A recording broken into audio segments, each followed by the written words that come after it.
The courthouse bathroom on the third floor of Harrington Family Court smelled like chemical lavender and old tile grout, the kind of smell that had soaked into walls over decades of people coming here to lose things.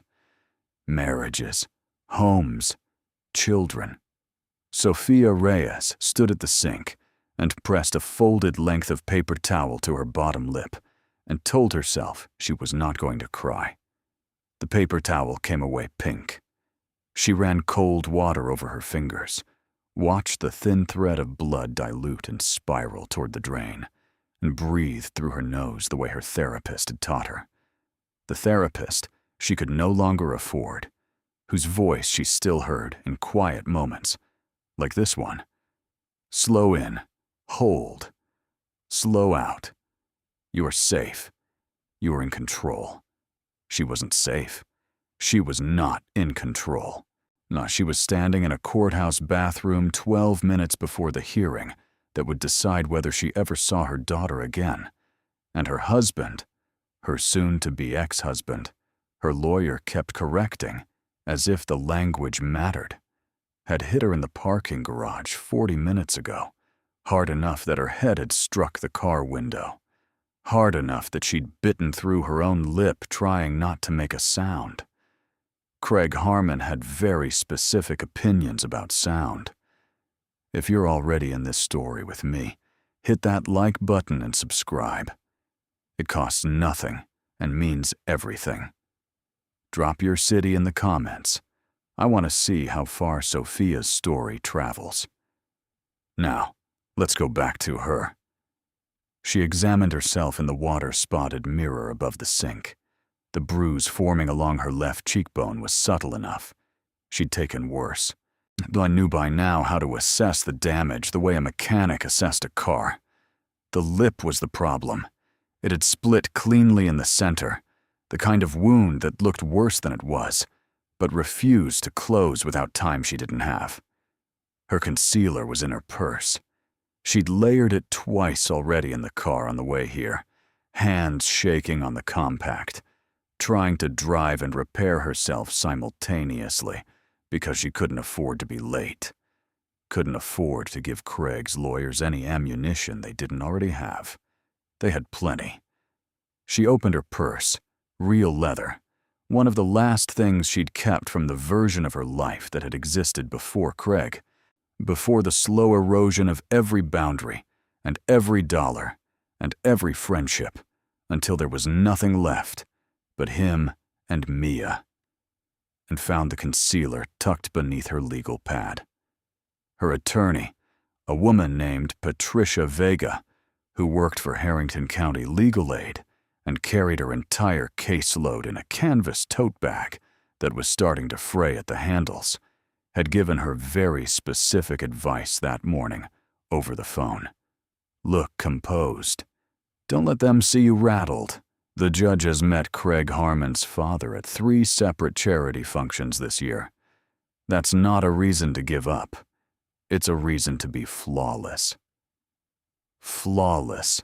Sofia pressed concealer to her cheekbone with her ring finger, gentle as she could manage, and thought about what flawless had cost her over 3 years of marriage to Craig Harmon.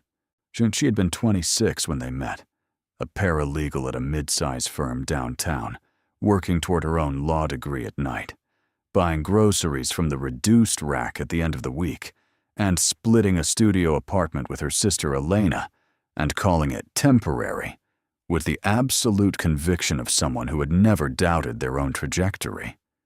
She had been sharp and ambitious, and occasionally, Elena said, a little terrifying in her certainty about the future she intended to build. Craig had been 31, charming in the way that men with family money often were, effortless, expansive, the kind of person who made you feel that being chosen by them was an achievement in itself. He had walked into the firm representing a client, stayed for 4 months, and left with Sofia's phone number and a dinner reservation at a restaurant she hadn't been able to pronounce correctly until their 3rd visit. He had been attentive in ways she hadn't expected from a man who clearly didn't have to try. He remembered everything. What she'd said about her mother. The book she'd mentioned wanting to read. The specific way she took her coffee, which he had delivered to her desk without being asked. She had told Elena, over the phone at midnight after their 6th date, that she thought she might be in love. Elena had been quiet for a moment. Then she'd said, "I hope he's as good as he seems." He hadn't been. But it had taken Sofia 2 years to understand that the things she'd mistaken for attentiveness were something else entirely. A cataloging, a mapping of preferences and vulnerabilities and habits. The systematic construction of a cage so carefully built, she hadn't recognized it as one until the door was already closed. By then there was Mia, 18 months old and perfect and completely defenseless. And Sofia had understood with a cold clarity that changed everything. She could not leave without a plan, and a plan required resources, and resources required time, and time meant enduring what Craig did to her body in the dark, while pretending, for Mia's sake, that the world was safe. She had been trying to build that plan for 2 years. Craig had filed for divorce first. His lawyers were very good. His lawyers were the kind of good that came with a 5-figure monthly retainer, and offices in a building with a lobby waterfall, and staff who answered the phone before the second ring. So they had filed for full custody of Mia on the grounds that Sofia was emotionally unstable, financially insolvent, and unable to provide a stable home environment. 3 things that were, respectively, a weaponized exaggeration, a fact Craig himself had engineered by cutting off every account she'd had access to, and a definition so narrow it had been constructed specifically to exclude her. Patricia Vega had 342 active cases. Sofia finished with the concealer, pressed her lips together, and assessed. Good enough. Not flawless. Nothing could be flawless with a split lip and 8 hours of sleep in the last 3 days. But good enough to walk into a courtroom without giving Judge Whitfield, who had been photographed with Craig's father at a gala for the Children's Hospital Foundation in March, any easy ammunition. So she took out her phone to text Elena, who was supposed to meet her at the courthouse 30 minutes ago, and wasn't answering her calls. Her hands were still trembling. She'd shoved them into her pockets in the parking garage so Craig's lawyers wouldn't see, had kept her face perfectly composed, while Craig had leaned close and told her in a voice like smooth gravel that she should think very carefully about how she behaved today, that there were things he could say in that courtroom that would end her, that Mia would be better off not growing up watching her mother destroy herself. He'd struck her when she'd turned away. Not the face. He never used to hit the face. He was getting careless. Or he didn't think it mattered anymore. She scrolled to Elena's contact. Her eyes were blurring. From the headache, from the effort of not crying, and from 3 years of compressing everything into a space too small to hold it. She tapped the number. It rang twice. "Where are you?" The voice that answered was not Elena's. It was low. Male. Quiet in the way that certain silences were quiet. Not empty, but dense. Weighted. The kind of quiet that had a center of gravity. The kind of voice that expected to be heard the first time. Sofia pulled the phone from her ear and stared at the screen. The name displayed was Elena. But the voice. "Hello?" she said carefully. "You called." A pause. I answered. "Where are you?" Sofia's brain, exhausted and frightened, and running on courthouse coffee, and the specific adrenaline of someone who had been managing a crisis for 3 years without anyone to hand it off to, made a decision before she could catch it. I'm at the courthouse. Harrington Family Court." Her voice came out smaller than she wanted. "I'm sorry. I think I dialed the wrong. I was trying to reach my sister. I'm sorry to bother you." "You didn't." He said it simply, like it wasn't a conclusion requiring explanation. "What's happening at the courthouse?" It's a custody hearing. For my daughter? And She stopped. She pressed the paper towel back to her lip and looked at herself in the mirror and tried to remember when she'd last asked a stranger for anything. "I'm sorry. I genuinely dialed the wrong number. You don't have to. I'll let you go." "You asked if someone could come get you." Sofia's breath stopped. She had not said that. She had opened the call intending to say it, had rehearsed the specific words she'd planned to say to Elena. "Can you come? Please come. I need someone here." But she hadn't said them. She'd said hello and heard the wrong voice, and started to retreat back into the place she always retreated. The self-contained competence that looked like strength from the outside and felt like drowning from the inside. "I didn't say that," she said quietly. "No." He paused again. "But you called a number you thought belonged to someone who would, which means you need someone there." Another pause, shorter this time. "What happened to your lip?" Every rational thought Sofia Reyes had ever possessed screamed at her to end the call. She stood in the courthouse bathroom with her heart hammering, and the concealer not quite doing its job, and 12 minutes until the hearing that would determine whether she raised her daughter or watched someone else do it. And she looked at herself in the water-spotted mirror, and she said, "My husband hit me in the parking garage before I came in." She had said those words exactly twice before in her life. Once to a doctor who had written it in her chart and told her about a hotline. Once to a judge in a different matter, a protective order that Craig's lawyers had gotten dismissed in 48 hours by arguing it was retaliatory, a stunt she was pulling to gain leverage in the divorce proceedings. The man on the other end of the phone said nothing for a moment, but he didn't hang up, and the silence was different. Not the silence of someone searching for the right thing to say. The silence of someone who was already deciding what to do. "Which courthouse?" he said. "Harrington Family Court." "But you don't. Please. I don't even know who you are." "I dialed the wrong number. I'm not asking you to." "Third floor." He wasn't asking. "The custody hearing." "Yes." She heard herself say it, and couldn't have explained why she didn't stop. "But the hearing starts in 12 minutes, and I don't know what You don't owe me anything. I called you by accident. I'll be there in 9. He said it the way people stated facts, not promises. He wasn't offering something contingent on her acceptance. He was telling her what was happening next. "Don't go into that courtroom without me." The call ended. Sofia stood holding her phone in a courthouse bathroom, with her lip bleeding through the concealer she'd just applied, and tried to understand what had just occurred.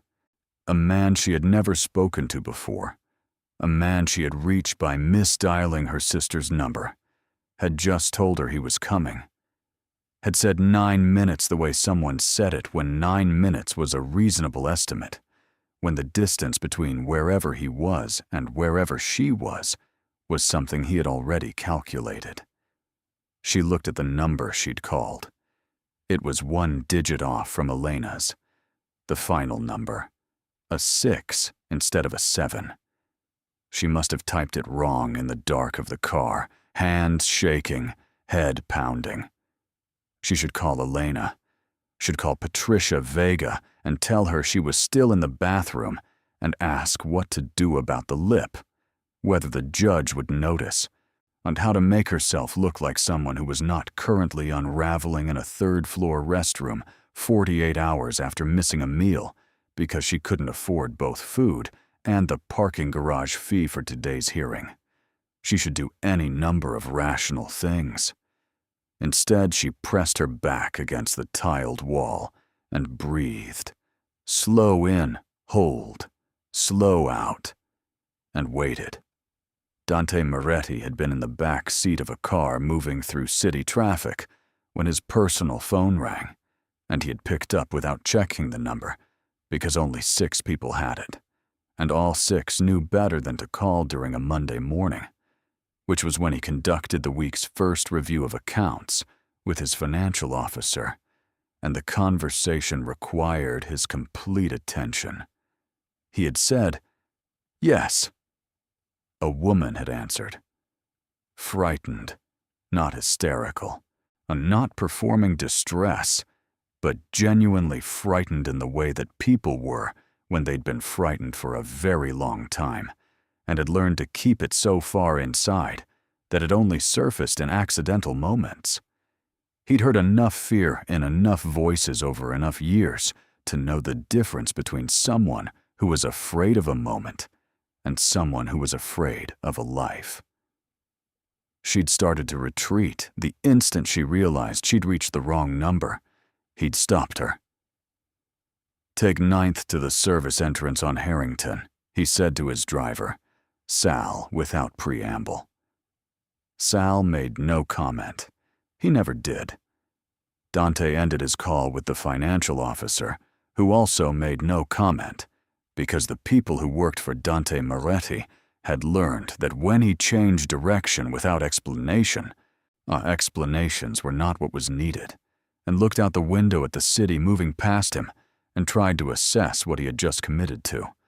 A woman at a courthouse, a custody hearing, a husband who had hit her in a parking garage that morning.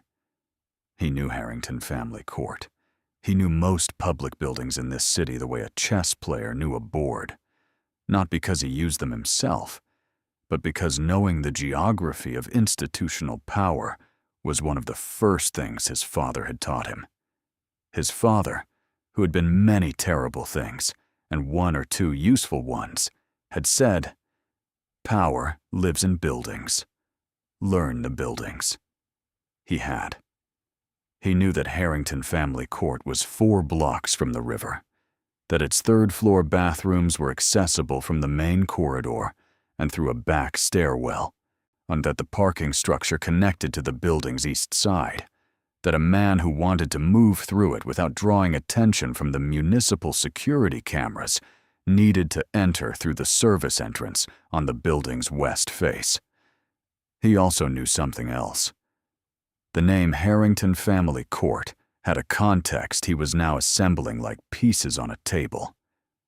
Because the Harrington family, the family that had funded the original courthouse construction and whose name was now etched above the door, was connected to the Whitfield family by marriage. And Judge Whitfield had been on the Harrington County bench for 11 years.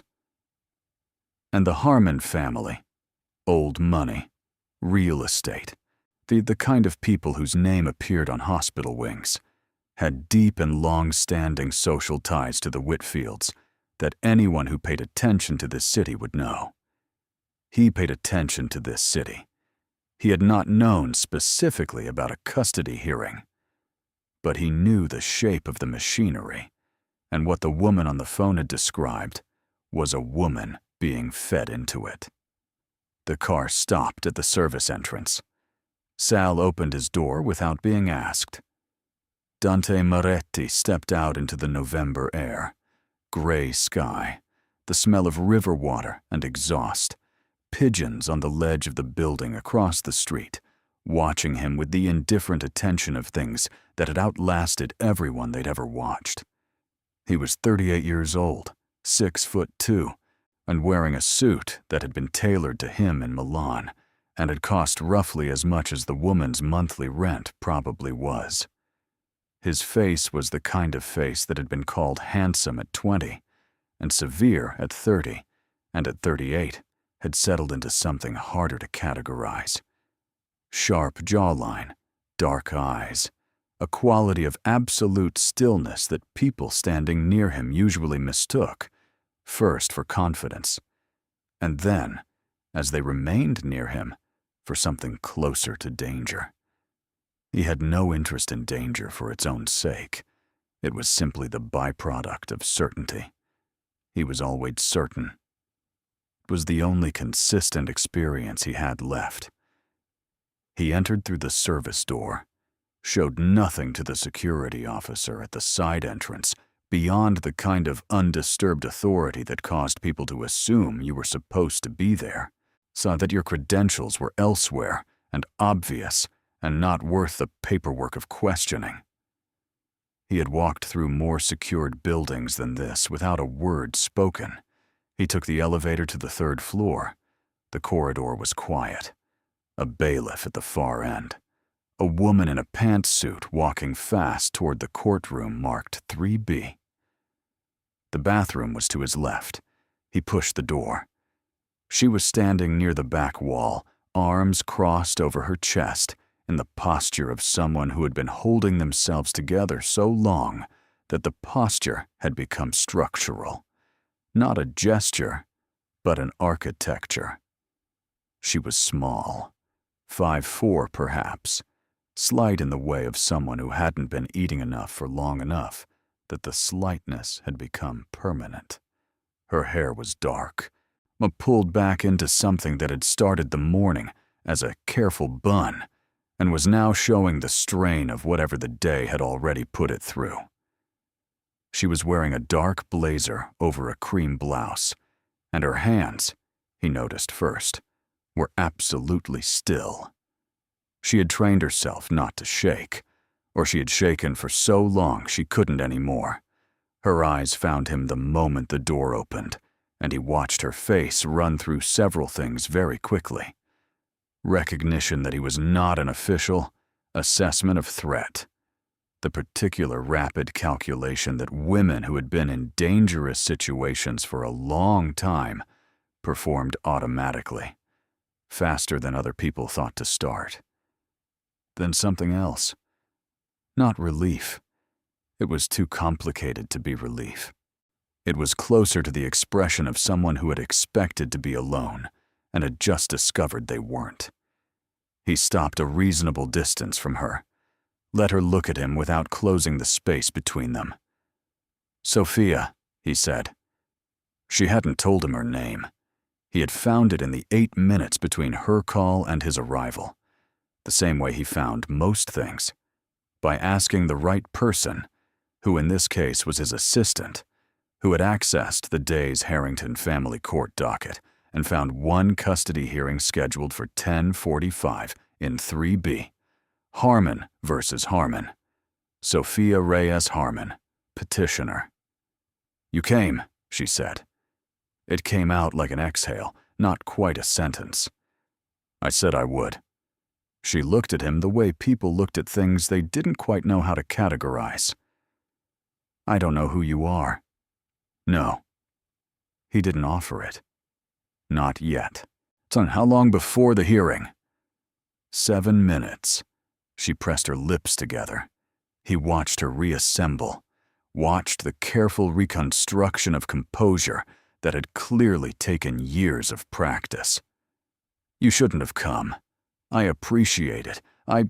It was kind. But there's nothing you can actually do. The judge is—" She stopped. "It doesn't matter. My attorney is already in there, and I need to go in and look at me."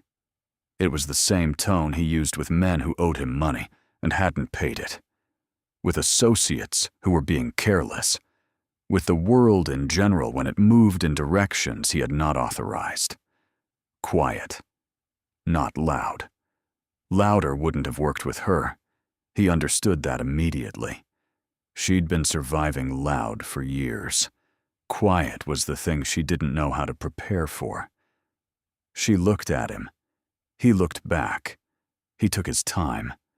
He looked at the bruise forming at her cheekbone that the concealer was almost covering, at the split in her lower lip where the skin had broken and then been pressed back together by what looked like determined willpower.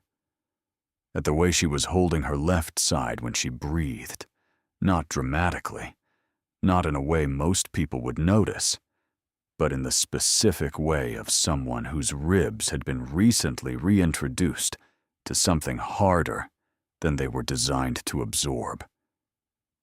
"He hits you regularly," Dante said. Not a question. She flinched anyway, not at the words, but at being seen saying them. There was a difference. He filed it. "The parking garage today was the first time he's—" She stopped. She knew it wasn't true. He could see her know it. "It's more complicated than that.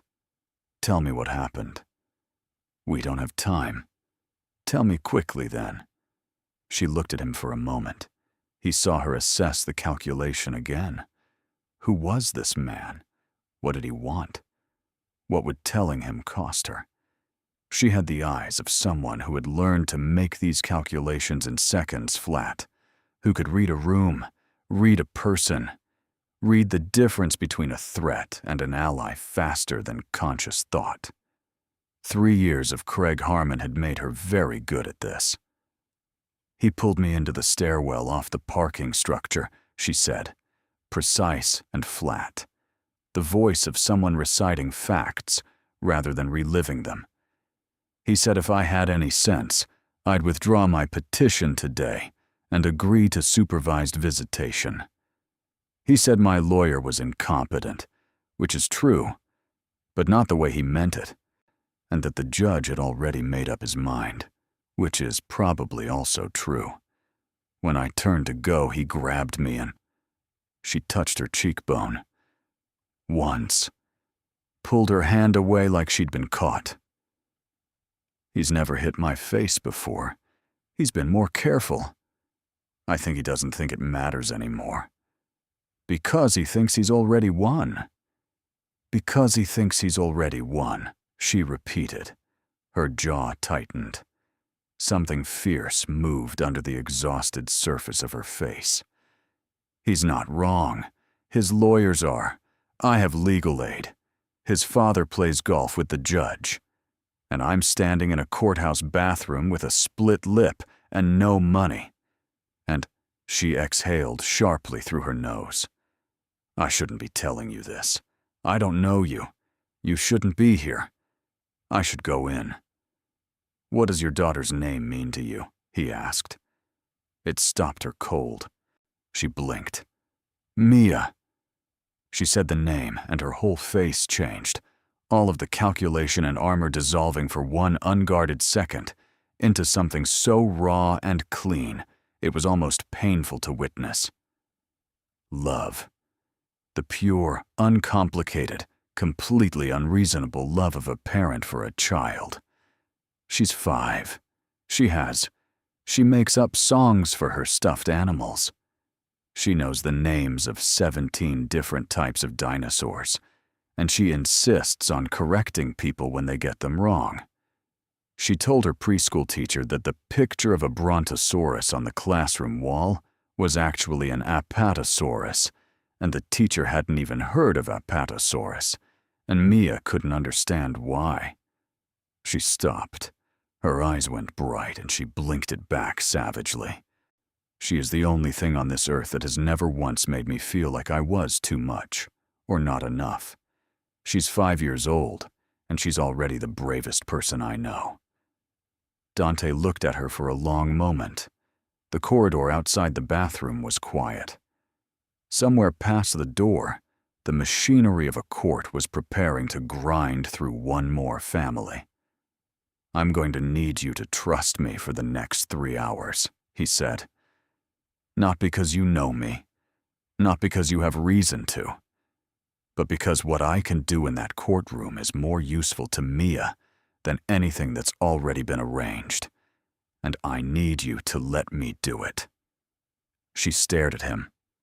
"What can you do? You're not my lawyer. You can't—" "I'm not going into the courtroom." He held her gaze.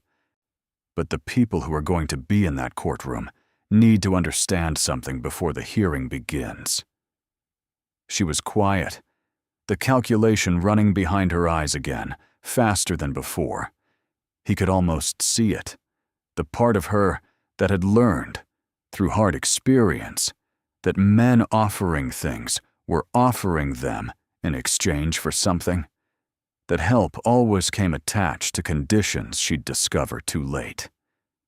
He watched her weigh it against Mia's name, which she'd said with her whole chest. "My daughter," she said slowly.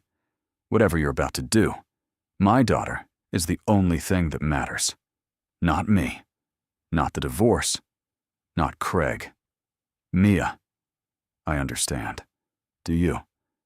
Her eyes were very dark and very steady. "Because if something goes wrong, if you make this worse somehow, I lose her. Do you understand what that means?" "Yes." He said it simply, without performance. "I have a son. He's 7. His name is Marco." He held her gaze. "I understand exactly what that means." Something shifted in her face. The last resistance, not gone, but loosened. She was a woman who had learned not to trust easily, and he was not asking her to trust him. He was asking her to make a calculated decision with incomplete information, which was different. She was very good at that. He could tell. 3 hours, she said. 3 hours. He moved toward the door, then paused. "Go to the courtroom. Sit beside your attorney. Don't look for me. Don't react to anything you hear outside the normal proceedings. Just be present for your daughter, and let the room do what it's gonna do." She looked at him one more time, the bruise at her cheekbone, the split lip, the absolute stillness of her hands that had cost her something enormous to maintain. "You said 9 minutes, she said. "You got here in 8. He pushed the door open. "I was already close." The courtroom for Case 3B, Harmon versus Harmon, was arranged in the standard configuration, gallery benches behind a low rail, the attorney's tables on either side of the center aisle, the bench elevated at the far end, the state seal on the wall above it. Judge Whitfield was not yet in the room. The clock on the wall read 10:39. Patricia Vega was at the petitioner's table, her canvas tote on the floor beside her chair, her legal pad open, her expression professionally composed and privately frantic in the way that overworked attorneys frequently were. She was 41 and had gone into legal aid because she had believed, at 25, that systems could be changed from the inside if enough people were willing to do the slow, unglamorous work of changing them. She still believed it, technically. But the belief had become more complicated. She looked up when Sofia came through the gallery door, and her expression ran through several things quickly before it settled on carefully controlled concern. She noted the lip. She noted the cheekbone. She said nothing because the gallery was already occupied by Craig Harmon's legal team, 3 men in suits that made Patricia's own jacket look like it came from the sale rack, which it had, and saying anything would give them a read she didn't want to give. Sofia sat, folded her hands on the table in front of her, breathed. On the other side of the center aisle, Craig Harmon sat with the ease of a man who had never once in his life been required to sit anywhere and be uncertain about the outcome. He was 43 and handsome in the preserved, expensive way of men whose families could afford to maintain them. Good teeth, careful haircut, the square-shouldered confidence of someone who'd been told since childhood that rooms arranged themselves around his presence. He was wearing a charcoal suit and a tie in a shade of blue that Sofia recognized from the catalog he'd shown her once when they were first married, with the comment that certain colors photographed better in family portraits. He had bought the suit for today. He had known he was going to be photographed. He glanced at Sofia when she came in. She didn't look at him. Patricia leaned close. "Sure, what happened to your face?" "Parking garage," Sofia said, quietly. "Before I came in." Patricia's jaw tightened. "I can request a continuance on those grounds, but no." Sofia's voice was low and steady. "No continuance. We move forward today." "Sofia, he's counting on the continuance. He wants me rattled enough to delay so his lawyers can file something else, so his investigator can—" "No. We go today." Patricia looked at her for a moment, then at the table. Then she picked up her pen. "All right," she said, quietly. "Today." The side door opened. A bailiff entered. "All rise." Judge Whitfield was 62, wide through the shoulders, with the kind of face that wore authority the way some men wore watches, as evidence of a particular relationship with time and consequence. He settled into his chair with the unhurried precision of someone who had been doing this for decades, and had long since made peace with the fact that the room waited for him and not the other way around. "Be seated." He opened the file in front of him. "Matter of Harmon versus Harmon. Petition for custody modification. Counsel, are both parties ready to proceed?" Craig's lead attorney, a man named Ellsworth, who had been billing at $400 an hour since before Sofia had finished her undergraduate degree, rose smoothly. "Ready, Your Honor." Patricia rose. "Ready, Your Honor." Sofia kept her hands folded and her eyes on the table in front of her, and breathed. Somewhere in this building, a man named Dante Maretti, whose last name she'd found by the simple means of Googling the number she'd accidentally called. She'd done it in the 2 minutes between leaving the bathroom and walking into this courtroom. Was doing something she had agreed to without knowing what it was. She had Googled the number. She had read 3 lines of a news article and then put her phone away because knowing more would have made it impossible to walk through the door.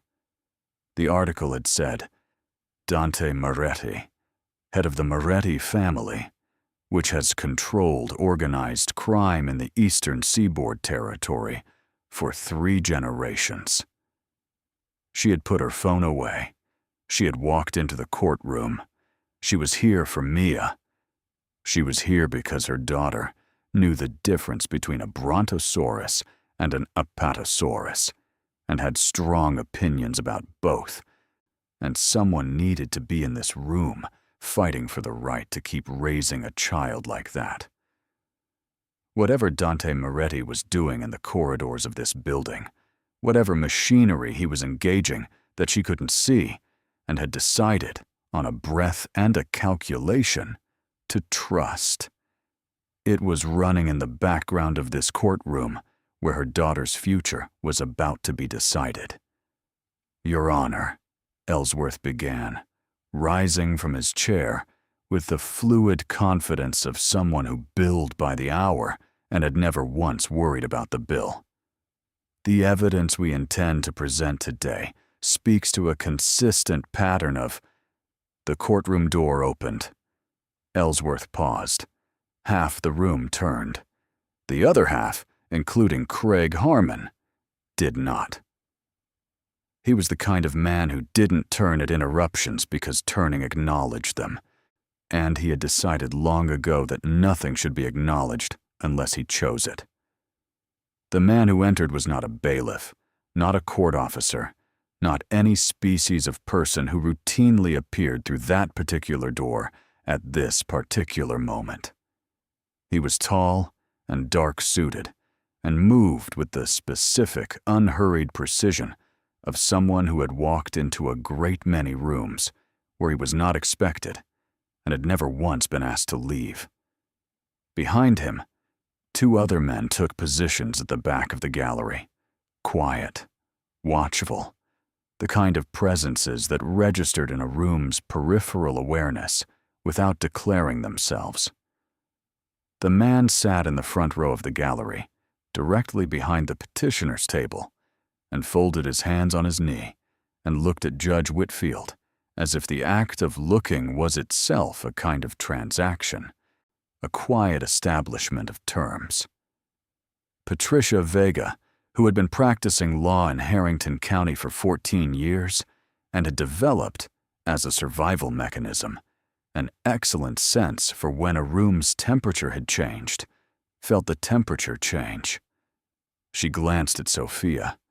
Sophia's eyes were still on the table. Craig Harmon's lit attorney, Ellsworth, resumed. But something had shifted in the quality of his composure. Not visibly. Not in any way he would have acknowledged if asked. But Patricia noticed it. The fractional pause between words that hadn't been there before. The slight recalibration of his posture. Judge Whitfield had not looked at the man in the gallery, but his hand, which had been moving toward his pen, stopped.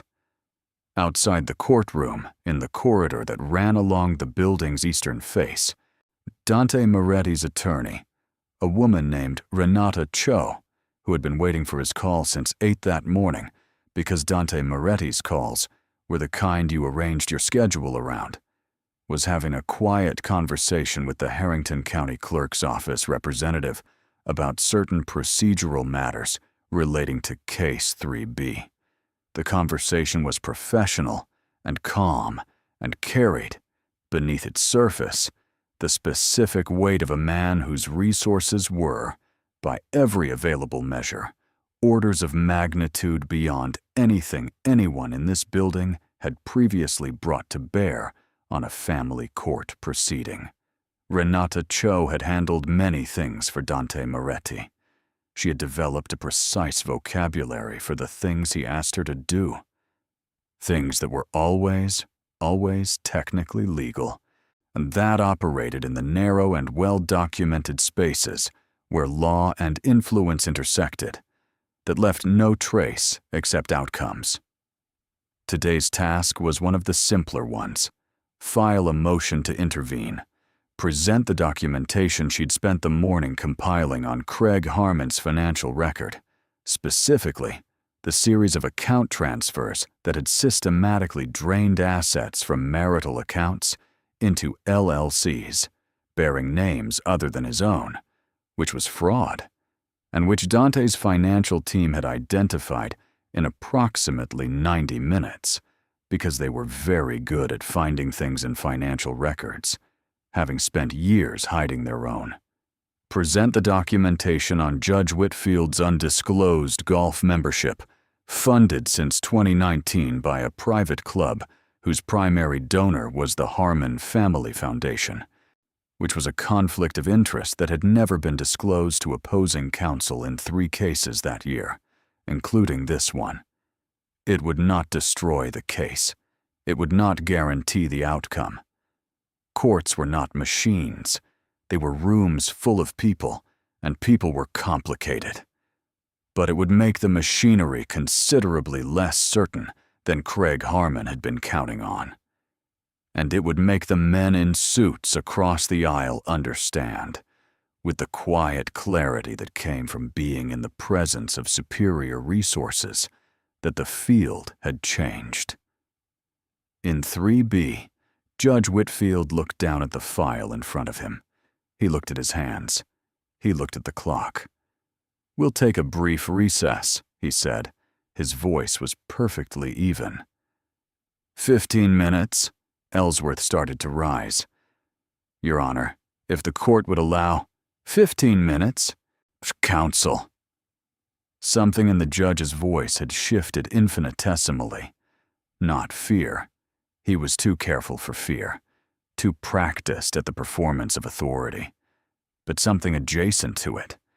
The awareness that the room had been reconfigured while he wasn't looking. The bailiff rose. "All rise." Sophia rose. She was looking at her hands on the table in front of her, the hands she'd trained to stay still, the hands that had held Mia through nightmares and packed lunches and written the card they'd made together for Mia's preschool teacher's birthday. Red handprints on white paper and Mia's attempt at writing her own name, which came out mostly right. She was looking at her hands and breathing. Behind her, the man in the front row of the gallery had not moved. She did not turn. She breathed. She was going to get through this, and she was going to sit in this courtroom and let whatever was happening in the corridors happen, and she was going to hold Mia in her mind like a compass bearing, and she was going to get through this. The clock on the wall said 10:53. In the corridor, Renata Cho's motion was stamped and entered into the record with the particular thud of a document that changes the shape of what happens next. Somewhere in this building, Craig Harmon was being told by someone, a clerk, a courthouse contact, his own attorney who had just received a message on his phone that made his carefully maintained professional composure develop a visible crack, that the hearing was no longer the hearing they had planned for, that something had entered the room, that the man sitting in the front row of the gallery was not, as they had assumed, a court observer or a reporter or any of the standard species of courthouse presence, but was someone whose name, when his attorney had quietly relayed it to Ellsworth's paralegal, had caused Ellsworth to set down his coffee cup very slowly and spent 30 seconds doing nothing but looking at his phone. Craig Harmon's face, when his attorney bent to whisper in his ear, did something that Craig Harmon's face almost never did. It became uncertain. Sofia did not see this. She was sitting at her table with her hands folded and her eyes forward, and she was thinking about Mia's dinosaur song, the one she made up about the Apatosaurus, to the tune of something from a cartoon, which she performed with absolute seriousness and a hand gesture that was meant to indicate the length of the neck, and she was deciding that whatever happened in the next 3 hours, she was not going to let Craig take the memory of that song from her. Some things were hers. Some things were always going to be hers, regardless of what any courtroom said. The clock ticked forward. The door to the gallery opened. Dante Maretti remained exactly where he was, hands folded, watching the room with the patience of a man who had learned long ago that the most decisive moment in any confrontation was not the loudest one. It was the moment just before. The moment when the other side understood what they were dealing with. He was waiting for that moment. It was almost here. The recess corridor outside 3B was one of those institutional spaces designed to hold waiting without accommodating comfort. Low ceilings, fluorescent light that turned everyone's skin the color of old paper. A row of attached plastic chairs bolted to the wall that were never quite the right height for sitting. 3 people from the gallery had filtered out. A clerk moved past with a cart of files. 2 of Craig's attorneys stood in a cluster near the water fountain at the far end, speaking in voices low enough that their words didn't carry, but their tone did. The particular clipped urgency of professionals recalibrating. Dante stood near the window at the corridor's midpoint, looking out at the November sky, and waited. He didn't have to wait long. Craig Harmon came through the courtroom door with the specific energy of a man who had never once walked into a room where he wasn't certain of his position and had just, for the first time in recent memory, become uncertain of it. He moved well. Years of prep school athletics and a personal trainer had given him the bearing of someone who occupied space with intention. But the confidence had a hairline fracture in it that Dante, who had spent a career reading the fractures in men's composure, found immediately.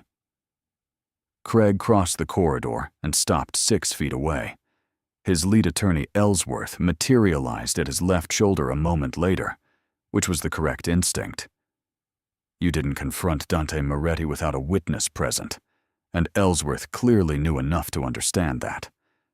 But it was also the tell. Men who were certain of their position didn't require witnesses. "Mr. Maretti." Craig's voice was calibrated. He had, Dante noted, done his reading in the 15-minute recess. The name had been identified, the available information processed, the tone adjusted accordingly. He was trying to speak the way men spoke to other men they considered peers. "I don't believe we've been introduced. I'm not sure you're aware that this is a private family matter." "I'm aware of what it is," Dante said. He didn't turn from the window. He let Craig wait one more beat, just one, just enough, before he turned to face him. "Craig Harmon, your father's foundation donated the east wing of the Children's Hospital. Your grandfather built the bridge on Route 9. Your great-uncle endowed a chair at the law school. Your family has been very generous with this city for a very long time." He paused, in exchange for a great deal. A muscle moved in Craig's jaw. "Whatever your relationship is with my wife, she's your soon-to-be ex-wife." Dante held his gaze. "And my relationship with her is not your concern. What should concern you is the motion that was entered into the record 18 minutes ago, documenting the financial transfers you made between November of last year and February of this year, from joint marital accounts into 4 separate LLCs. 1 registered in Delaware, 2 in Nevada, 1 in the Cayman Islands." He tilted his head slightly. "The one in the Caymans is particularly interesting. The attorney of record on the formation documents is the same attorney who represents your father's foundation. The same foundation that has funded Judge Whitfield's golf membership since 2019. The silence that followed had a texture to it. Ellsworth was looking at a point on the wall, approximately 18 inches to the left of Dante's shoulder, which was the practiced gaze of a man who had learned to manage his reactions and was currently managing several large ones simultaneously. Craig said, "You have no idea what you're involving yourself in." "I know exactly what I'm involving myself in." Dante's voice remained perfectly level, not quiet with effort, but quiet with the natural ease of a man who had no reason to raise it. "I'm involving myself in a proceeding in which a woman who has been systematically abused for 3 years is being processed through a court system that has been, let's say, carefully cultivated to produce a predetermined outcome. I'm involving myself because the motion that was entered this morning requires a response from the bench that will delay and complicate today's proceedings. I'm involving myself because the Harrington County Bar Association's Ethics Board received a submission this morning regarding Judge Whitfield's undisclosed conflict of interest, which means that regardless of what happened in 3B today, the outcome will be subject to review." He paused again. The specific, weighted pause of a man who had timed many conversations and knew precisely where the pause belonged. "And I'm involving myself because you hit her this morning in the parking garage, and I've decided that the last time you do that was this morning." Craig Harmon's face did something it had not done in years. The certainty left it. Not all at once. Men like Craig didn't come apart all at once. They were too practiced at maintaining surfaces. But around the eyes first, then at the jaw, a sort of involuntary recalibration as the brain processed the gap between the situation as prepared for and the situation as it actually was. "I don't know what she told you." "I'm not interested in what you'd like me to think she told me," Dante said. "I'm interested in what happens next. What happens next is this. The hearing will continue today.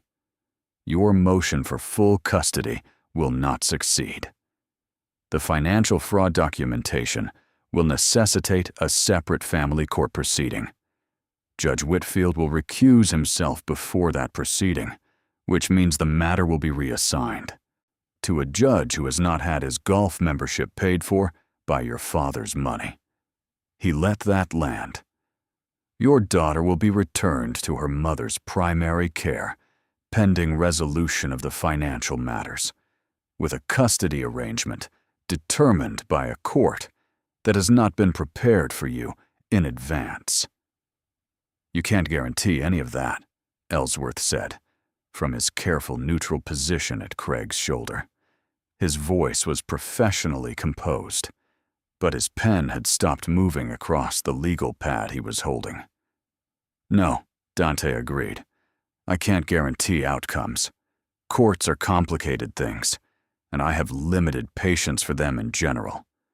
What I can guarantee is that you will not win today in the manner you planned to, that every subsequent proceeding will be more expensive and less certain than the one before it, and that if Sofia Reyes Harmon or her daughter experience any further physical contact from Craig Harmon or anyone acting on his behalf, the complications will extend well beyond family court. He looked at Craig directly. Not a threat in the way threats were usually delivered. No heat in it. No performance. Just a statement of fact from a man who had never once said something he didn't intend to do. Do you understand what I'm telling you? Craig stared at him. He was 43 years old, and he had inherited enough money to have never genuinely lost at anything in his adult life. He was not stupid. Men like Craig were rarely stupid, which was what made them dangerous. And he was clearly processing something that his particular form of intelligence had never been required to process before. Not the threat of legal consequences. And he had lawyers. Not the threat of financial complexity. He had accountants. The thing he was processing was simpler and older, and considerably more primal than either of those. The recognition, in the body before the mind caught up, that the man standing in front of him would do exactly what he said, and that there was no institutional cushion between Craig Harmon and that fact. The water fountain at the end of the corridor hummed. Somewhere past the corridor's far door, a phone rang twice and stopped.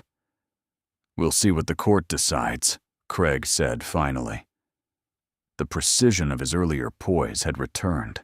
He was very good at recovery, which was part of what had made him dangerous for 3 years. But it was covering something now. Covering it with technique rather than with the genuine confidence that had been there before. Dante nodded. We will. Craig turned and walked back toward the courtroom with Ellsworth close behind, and Dante watched them go with the patience of someone who had set something in motion and was content to let it move. He turned back to the window. The November sky had gone the color of pewter. Flat clouds moving slowly over the river, glinting 4 blocks south. Somewhere in the building below him, in the parking structure where the day had started wrong for Sofia Reyes, his driver, Sal, was parked in a spot near the east stairwell and waiting with the specific, undemonstratively patient attention that Sal had been maintaining in his employ for 11 years. He thought briefly about Marco, who was at school right now, 3 miles across the city, in the classroom where he'd made a papier-mâché solar system last month and placed it on Dante's desk at home with the solemn instruction that it had to stay there because he'd looked up the distances and made sure they were proportionally accurate.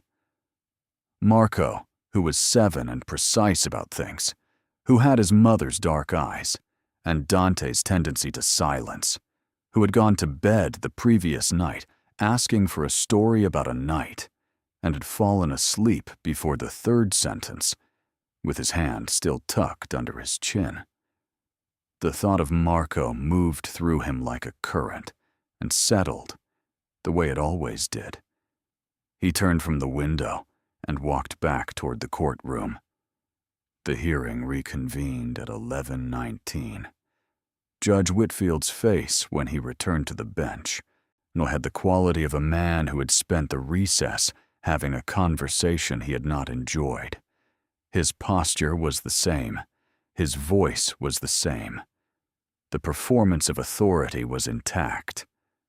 But the thing underneath it, the absolute certainty of a room arranged to his specifications, had shifted. Sofia noticed. She noticed in the way she noticed everything now, cataloging the room the way she'd cataloged rooms for 3 years. Exits, temperature, whose body language was telling the truth, and whose was managing the lie. She had noticed Dante Maretti's entry into the gallery during the hearing's opening, had not turned, had registered his presence through the change in the room the same way you registered a weather front, not by seeing it, but by the air pressure change that preceded it. She had not been able to look at him during the recess, partly strategy. "Don't look for me," he'd said, and partly something else she wasn't ready to examine in the middle of a custody hearing. She had stood in the corridor near Patricia Vega and listened to Patricia's rapid, quiet update. A motion had been entered, financial documentation, the judge's conflict of interest. "We're going to request a continuance at minimum, and the court may grant it." But Sofia, "What is—" "Keep going," Sofia had said. "Whatever's happening, keep going." Patricia had kept going. Now they sat in the resumed hearing, and Ellsworth was proceeding with a modified version of his opening argument. The smooth confidence from before, replaced by something more careful, more hedged. Patricia presented the motion documentation.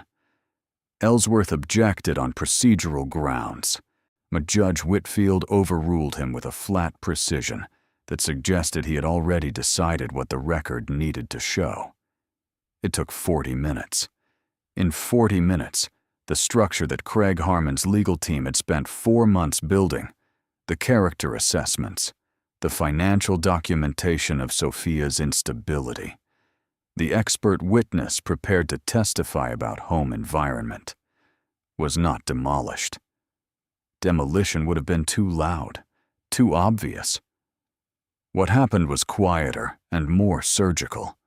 The foundation was undermined, the certainty extracted, the calculation of everyone in the room about what the outcome would be, quietly but completely revised.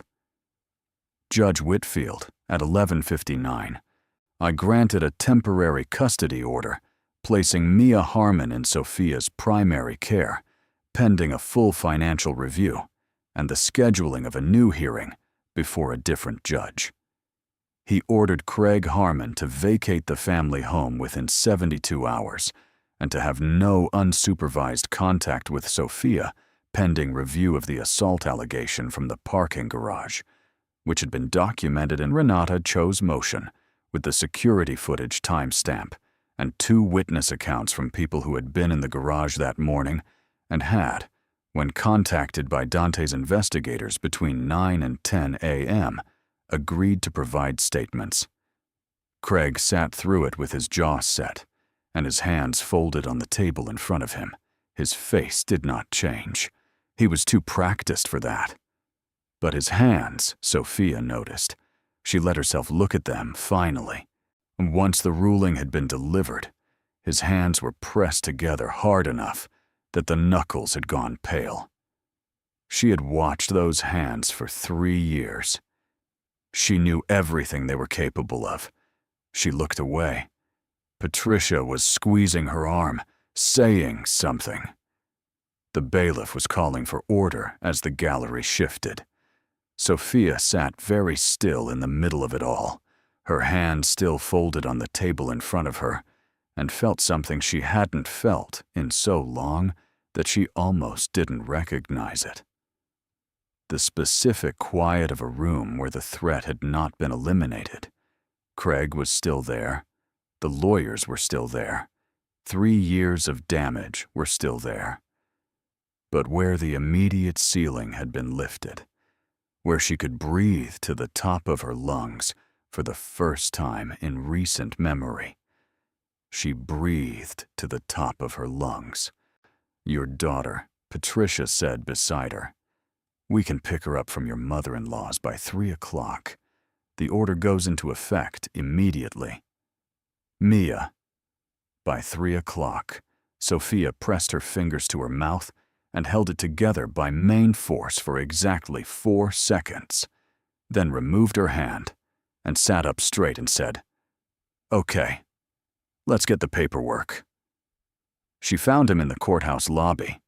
He was standing near the building's main entrance, his back to the wall, watching the exit with the particular alertness of someone who was always watching exits.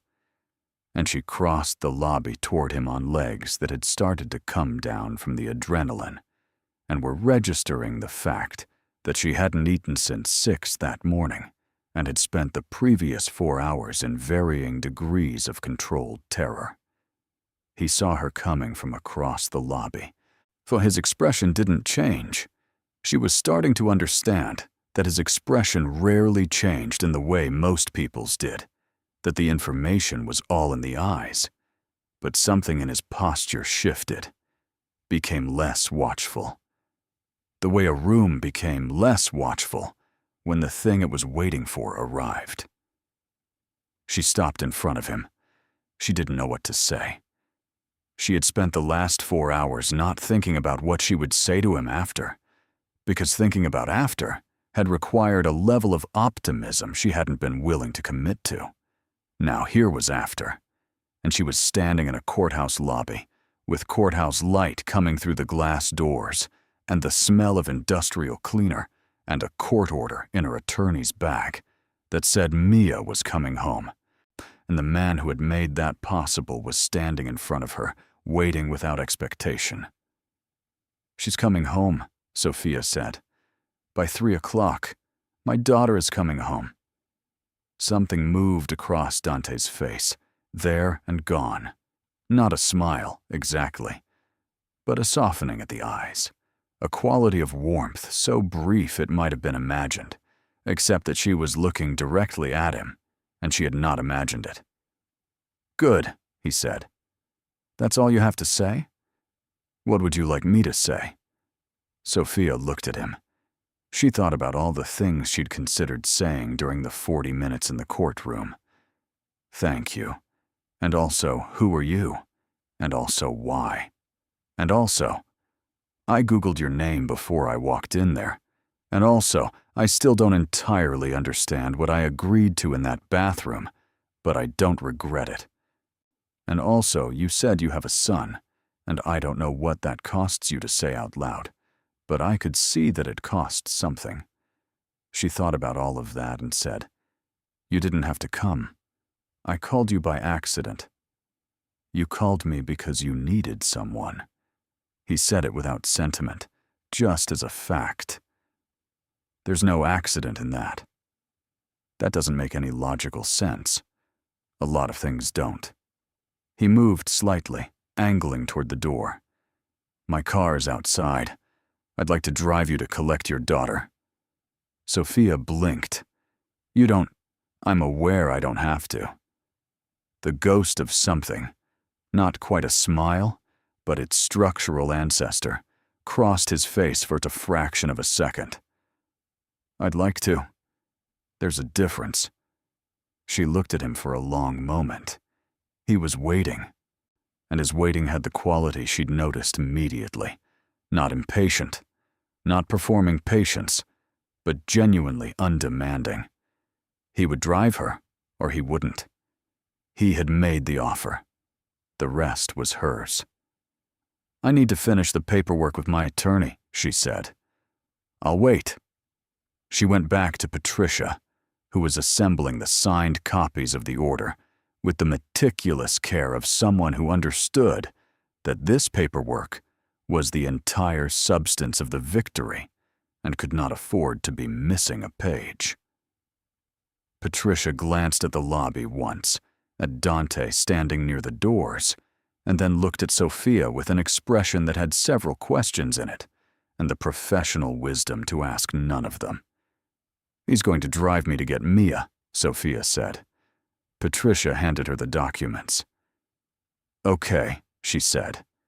And then, "Sofia, you don't owe him anything." "I know. Whatever he did, Tade, whatever resources or connections or—" Patricia's voice was careful. "Men with that kind of power don't do things without reasons. I'm not saying the reasons are wrong. I'm saying be careful."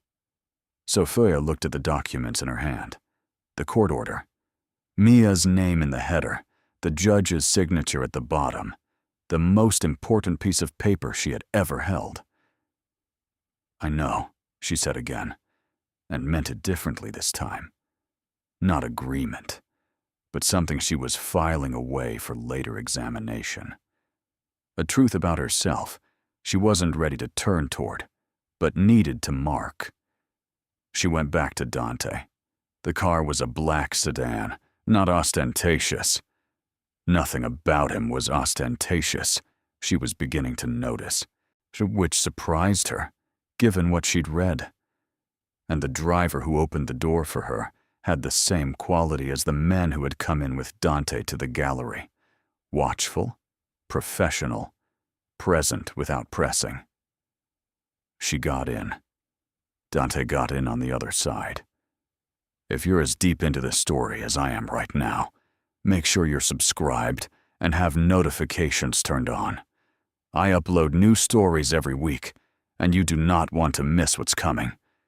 Your support is the reason I keep going. Now, back to them." The car pulled out of the courthouse parking structure into the gray November afternoon, and Sofia gave the driver the address of Craig's mother's house in the north of the county, where Mia had been staying for the hearing, and then sat back and looked out the window at the city moving past, and tried to figure out what she was feeling.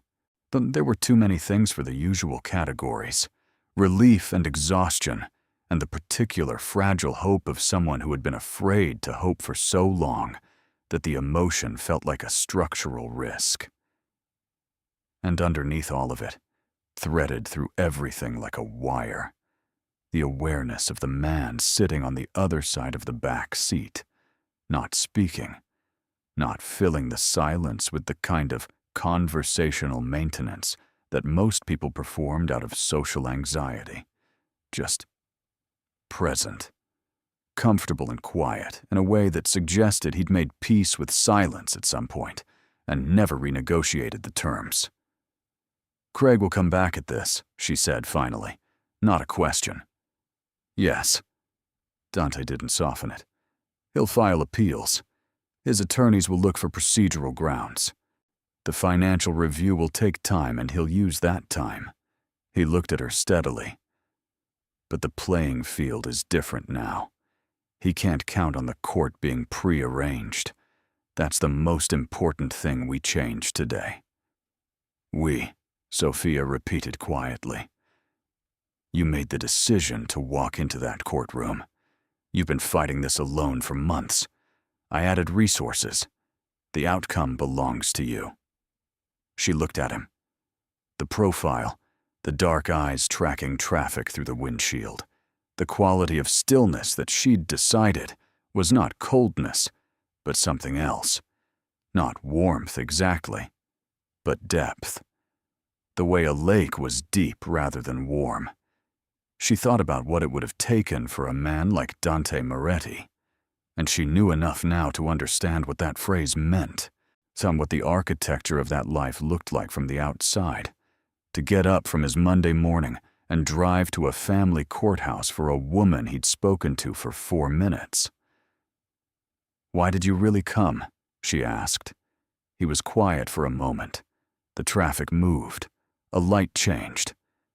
"My son's mother," he said finally.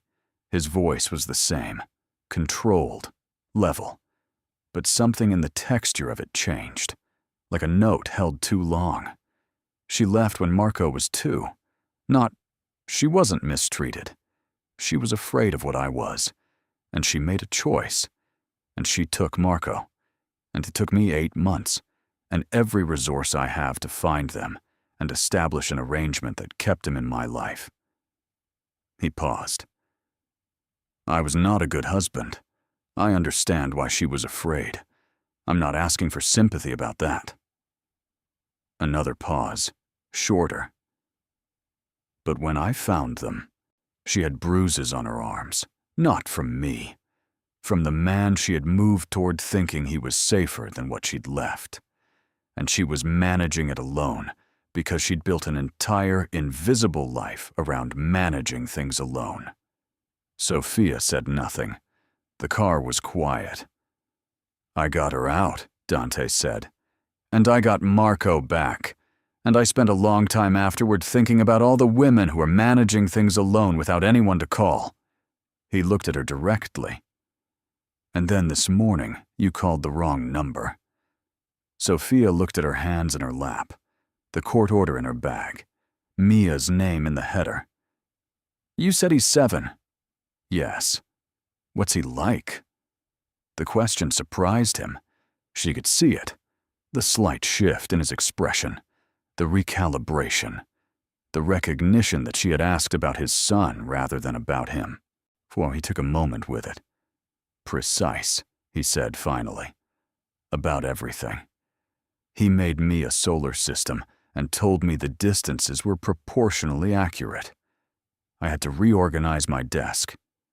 The ghost of something passed across his face again. This time, she was certain it was there. "He names things. Every object in his room has a name, including a rock he found in the park that he calls Gerald." Sofia made a sound that was almost a laugh. Almost. It caught on the rawness of the day before it could complete itself. Gerald. He was very clear that it looked like a Gerald. She turned to look out the window again. The North County neighborhoods were beginning. Larger houses, set further back from the road. The kind of architecture that communicated money in its proportions rather than its ornament. Craig's mother's house was at the end of a long driveway bordered by old maples. She had driven up that driveway 40 times. It had never once felt like anything except walking voluntarily into something's mouth. "She'll be confused," Sofia said, "when I come for her. She doesn't know what's been happening. I've kept all of it away from her." "Children know more than we show them," Dante said. "They understand the temperature of a room even when the words are right." Sofia looked at him.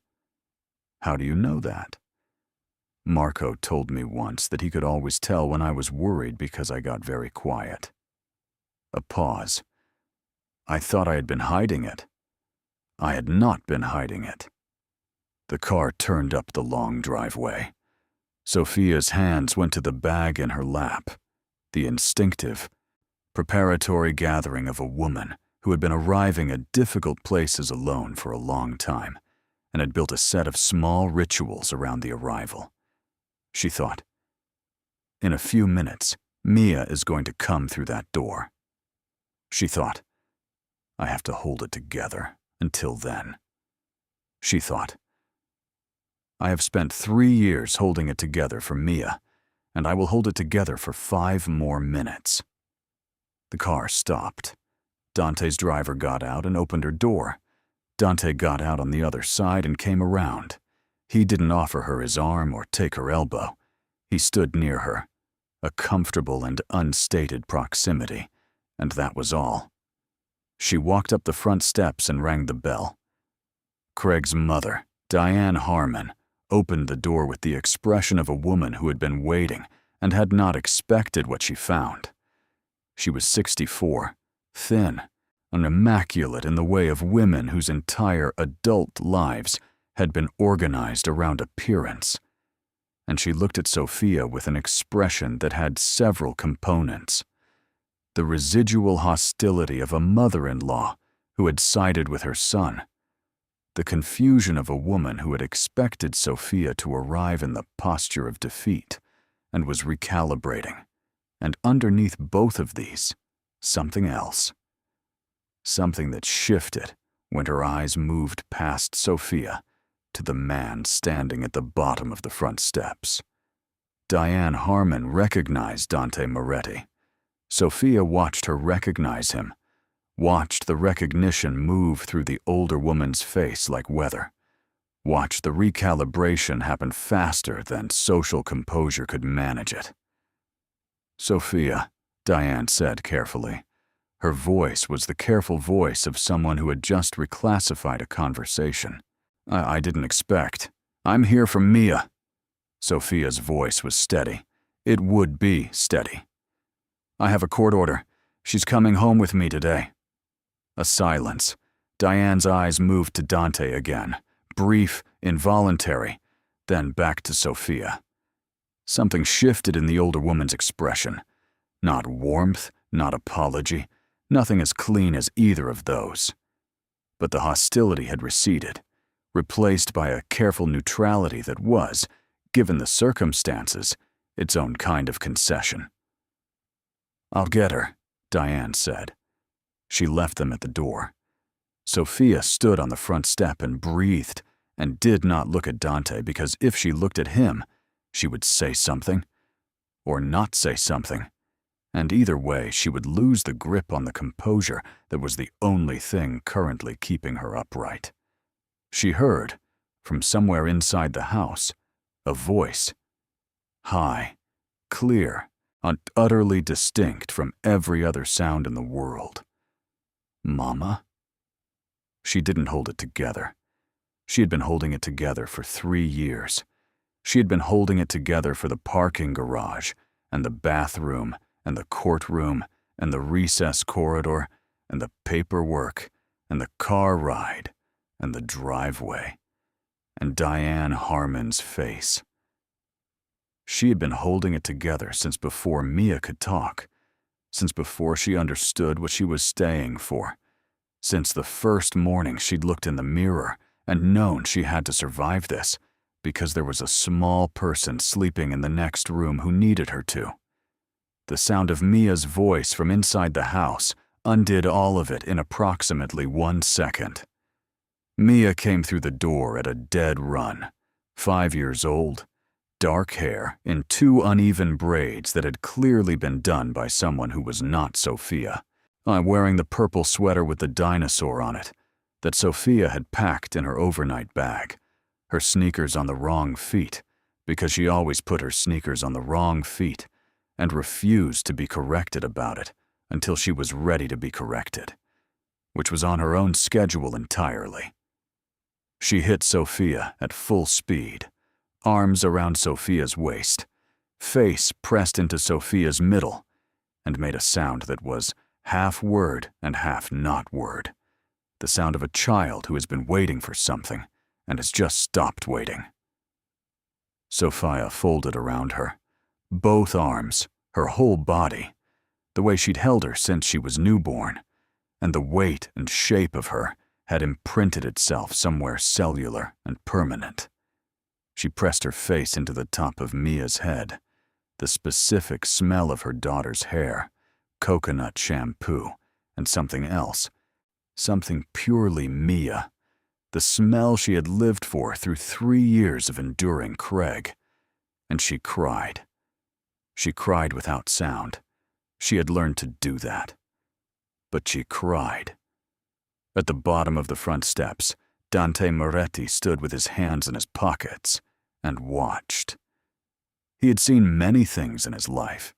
He had watched men beg and rage and capitulate and lie and occasionally, very occasionally, demonstrate the kind of genuine courage that most people never needed, and some people discovered they had in extremis.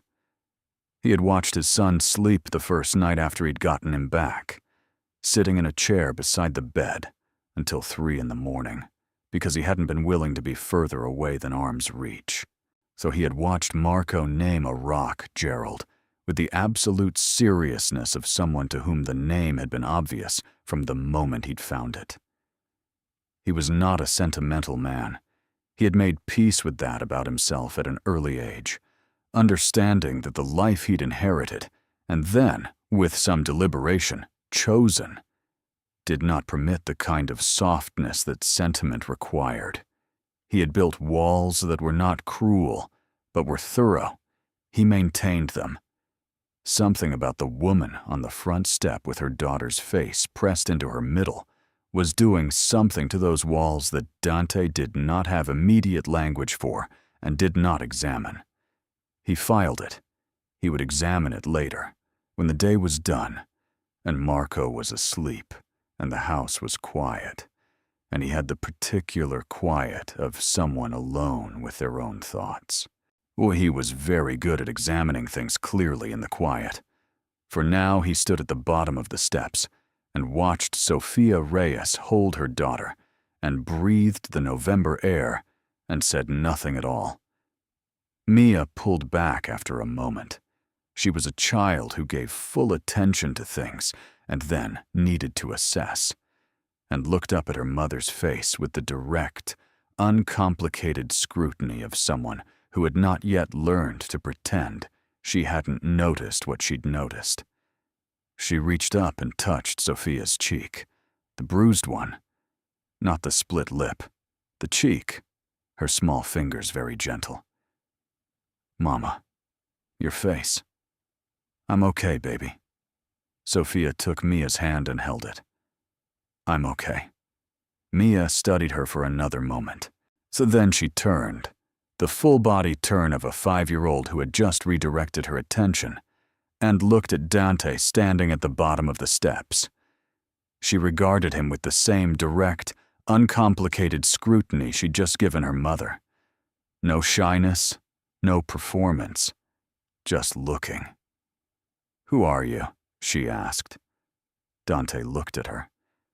This small person with the uneven braids and the dinosaur sweater and the sneakers on the wrong feet, who had asked the question with the absolute simplicity of someone to whom it was a completely reasonable thing to ask a stranger. "My name is Dante," he said. Mia considered this. "Like the poet?" He looked at her for a moment. "Yes. We learned about him in school. He wrote about going somewhere very bad." She thought about this with the seriousness she apparently brought to everything. Did you go somewhere very bad?"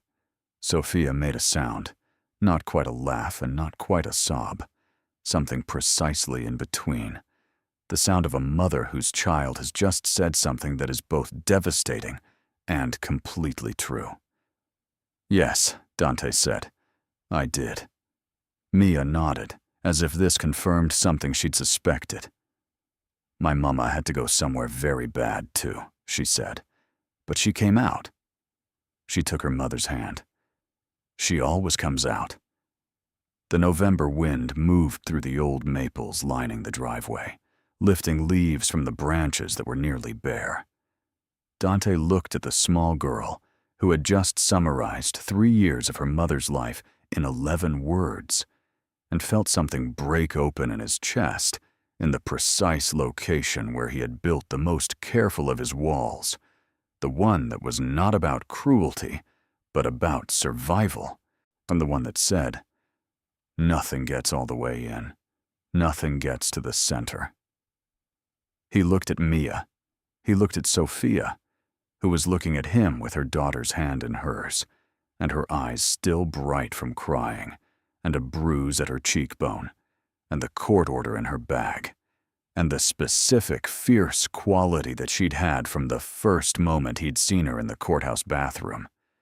The quality of someone who had been through the kind of thing that destroyed people, and had come out the other side, not destroyed, but distilled. Everything unnecessary burned away. What remained absolutely essential. She always comes out. "Let's get you both home," Dante said.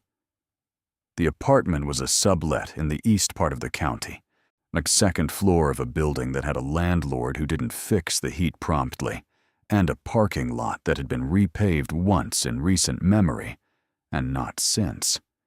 It was clean.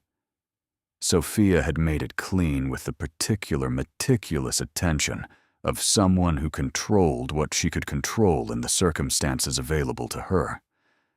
There were drawings on the refrigerator, Mia's, bright figures with round heads and arms coming directly from the neck, the way children drew arms, and a bookshelf in the living room with a careful arrangement of books, and on the bottom shelf, a row of small plastic dinosaurs, standing in what was clearly intentional order.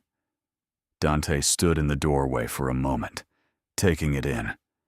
The drawings, the dinosaurs, the specific quality of a home that had been made with love out of limited materials, which was a different thing entirely from a home that had been made with money. He had grown up in a house with money. He understood the difference. "You don't have to come in," Sofia said from behind him. She had Mia on her hip. The child had elected to be carried from the car, which was apparently a privilege, granted only on certain occasions, and she had decided this was one. "You've done more than I'd like to," he said. The same words he'd used in the car about the drive, offered the same way. No pressure in them, just a statement of preference, the right to decline fully intact. She stepped past him into the apartment. He followed. Mia, from Sofia's hip, immediately began narrating. "Those are my dinosaurs," she announced, pointing to the bottom shelf. "They're in order, not by alphabet, by when they lived, because alphabetical doesn't make sense for dinosaurs." "Chronological order," Dante said. "Yes." Maya was satisfied. "Most people don't know that word. Do you know all the names?" "Some of them." "What about that one?" She pointed to a figure at the end of the row. Small, bipedal, brown plastic. "Deinonychus," Dante said. Mia stared at him. Then she turned to her mother with the expression of a person who has just received unexpected information and is assessing its implications. "Mama, he knows Deinonychus." "I see that," Sofia said. "Most people say raptor." Mia said this with the precise disapproval of a 5-year-old who had spent significant time correcting the record on this point. "That's not specific enough. There are lots of raptors."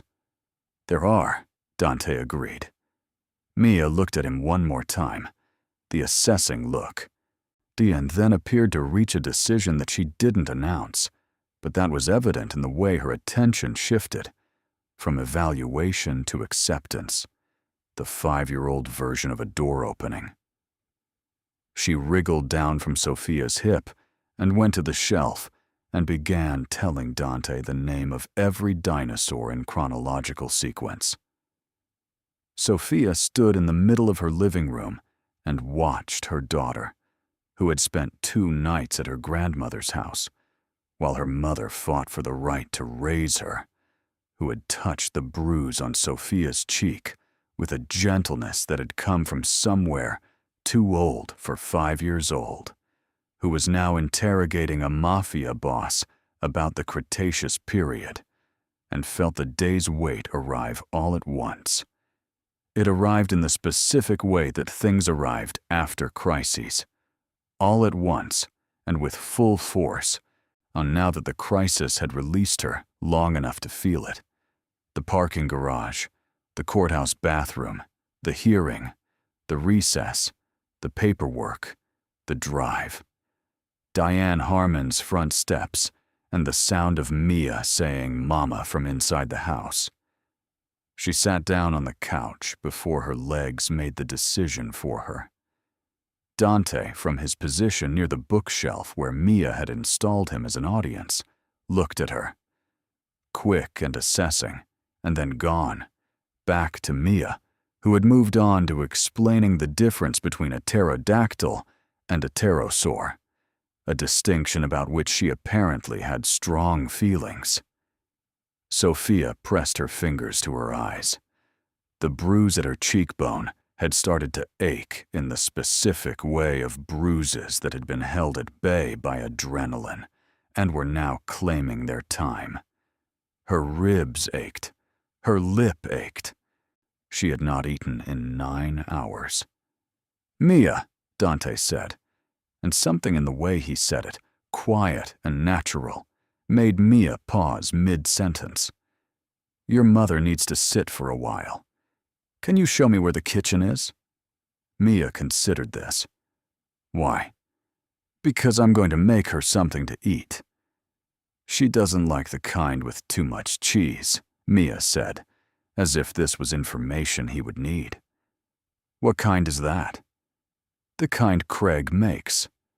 She said it simply, without weight. The way children said things that had enormous weight, because they didn't yet understand that the weight was supposed to be concealed. "He always puts too much cheese and then says it was special." Silence. Dante's expression remained still, but Sofia, watching him from the couch, saw something move through it. There and gone, the same way things moved through very deep water. Cold and fast and purposeful. "I don't put too much cheese," Dante said. Mia nodded. "Okay." She took his hand. Just took it. The uncomplicated claim of a child who had decided someone was trustworthy, and pulled him toward the kitchen. Sofia sat on the couch with her fingers pressed to her eyes and listened to her daughter in the kitchen explaining to a man whose name appeared in articles about organized crime that the pasta had to be the kind with ridges because the smooth kind didn't hold the sauce properly. Outside, the November light was going gray and early, the afternoon tilting toward evening. In the kitchen, a cabinet opened. Water ran. Mia's voice continued, relentless and precise, and completely, perfectly alive. Sofia Reyes lowered her hands from her eyes, and she looked at the drawings on the refrigerator, the dinosaurs on the shelf, the second-floor window with the parking lot view that she had looked out of on the worst nights, and told herself, tomorrow. Just get to tomorrow. She had gotten to tomorrow. She sat in the quiet of her living room and let herself feel it. The specific, dangerous, fragile thing that was happening in her chest. The thing she couldn't yet name, because naming it would require looking at it directly, and she wasn't ready. She knew what it was. She had been trying not to know what it was since the courthouse bathroom, since the gray eyes that had asked who or she had been trying, and she was failing.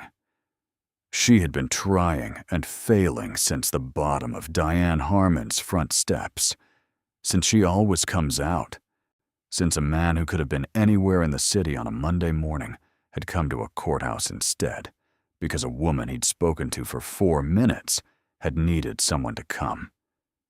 She pressed her hands flat on her knees and breathed. Slow in. Hold. Slow out. In the kitchen, Mia laughed at something, bright and sudden and completely unself-conscious, and the sound of it moved through the apartment like light through water. Sofia closed her eyes. She was home. He stayed for 2 hours.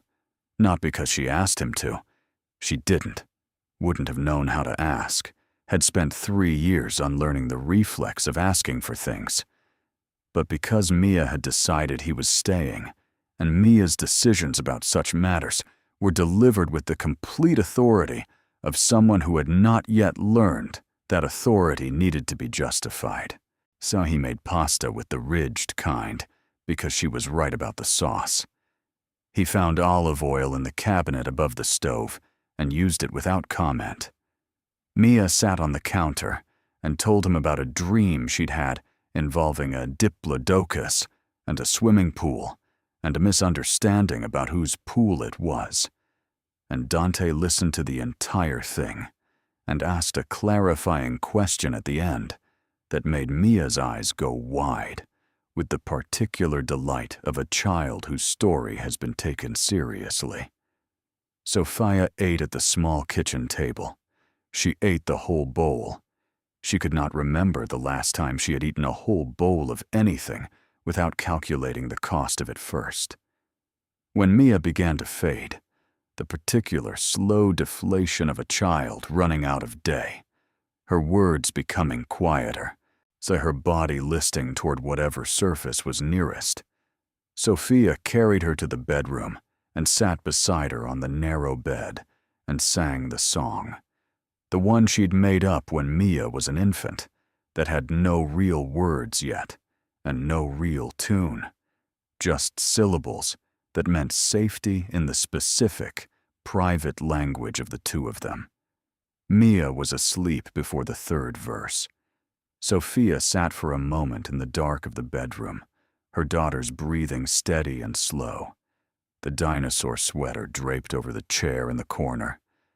She sat and let the silence hold her. Then she went back to the kitchen.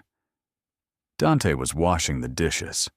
She stopped in the doorway and looked at him. This man, this particular and improbable man, standing at her sink in a suit that had been tailored in Milan, washing pasta bowls in her second-floor apartment above a parking lot that had been repaved once, and felt something move in her chest that she was done pretending not to feel. "You don't have to do that," she said. "I know." He set a bowl in the drying rack and picked up the next one. "She's asleep?" "Yes." "How does she sleep?" "Well," Sofia leaned against the doorframe, "usually. She sleeps like it's her job. Craig," she paused, chose her words. "He used to come home late, loud. She learned to sleep through it, a beat. Children learn what they need to learn." Dante's hand stilled for a moment over the sink. Then he continued. "Marco talks in his sleep," he said. "Full sentences, complete thoughts. Once I came in to check on him and he was conducting what sounded like a negotiation. I didn't want to interrupt." She almost smiled, or it almost made it all the way to a smile. "He sounds like someone I know." Dante set the last bowl in the rack and dried his hands on the dish towel she'd hung from the oven handle. He turned to face her, and the kitchen was small enough that facing her meant being relatively close to her, and she found she was not moving away from that proximity, which was new, which was a thing she was noting. "Sofia." He said her name with the same quality he'd said everything, not soft, not hard, just direct and without ornamentation. "Craig is not finished." "I know. The hearing was a delay, not a resolution. He'll file appeals. He'll direct his investigators toward your life, your finances, anything he can use to reframe the narrative." He held her gaze. "And men like Craig, when they lose something publicly in front of people they respect, they don't accept that loss. They look for ways to reclaim the ground that don't go through courts." The cold moved through her slowly. "He'll come here. He'll send someone." Dante's expression did not change, but his voice carried the particular weight of a man stating something he had already decided how to handle. "Before that happens, I want you and Mia somewhere with better security." "I can't afford." "That's not the conversation." He said it quietly, removing the argument before it could take hold. "There's a building on the west side. It has a doorman, cameras, a secured elevator, a management company I have a relationship with, a 2-bedroom. Mia would have her own room." Sofia looked at him. "You're telling me you've already arranged this?" "I made a call when you were with Mia." "Dante." She said his name, and it came out complicated. All the things she hadn't said yet, pressing against the inside of it. "You can't just... I don't know how to do this. I don't know how to let someone arrange things for me without it being the thing it's been. Without it being Craig." "I know." He didn't move toward her. He stood at the distance he'd maintained all day. Always close enough to be present. never close enough to crowd. I'm not Craig, but you have no reason to know that yet. And I'm not asking you to know it on my word. I'm asking you to let me show you the difference over time. A pause. There are no conditions on the apartment. It's yours. If you decide tomorrow that you want nothing to do with me, you keep it. The lease is in your name. Everything in your name. She looked at him for a long time. The kitchen light was low. Outside, the parking lot had gone dark, orange sodium light across the wet asphalt. Mia was sleeping in the next room with the steadiness of someone who had decided the world was safe again. "Why does it matter to you?" she asked. "I know what you told me in the car about Marco's mother. I know the shape of it. But you came to a courthouse for a woman you spoke to for 4 minutes, and you made pasta, and you're arranging an apartment at—" She glanced at the clock. "At 8 o'clock on a Monday night. Why does it matter?" Dante was quiet. Not the quiet of someone avoiding the question, but the quiet of someone taking it seriously enough not to answer it carelessly. "Because Mia said you always come out," he said finally. "And she's right. And people who always come out deserve somewhere safe to come out to." He held her gaze. "And because I've spent a long time using everything I have to build things and take things and protect things that mattered to me. And for the last few years, most of what has mattered to me is Marco, which is as it should be. But tonight," he paused, just once, just long enough. "Tonight something else matters." Sofia breathed. She was not going to cry again. She had already cried twice today, and she had a lifetime policy about limits, even if the policy had been significantly stressed. She breathed instead, and held his gaze, and let herself look at him directly for the first time, without the scrim of crisis between them. Just the two of them in a small kitchen at the end of an enormous day. "Show me the apartment," she said. Craig's retaliation came 11 days later. She had known it was coming. Dante had told her it would come, and she had spent 11 days being almost normal.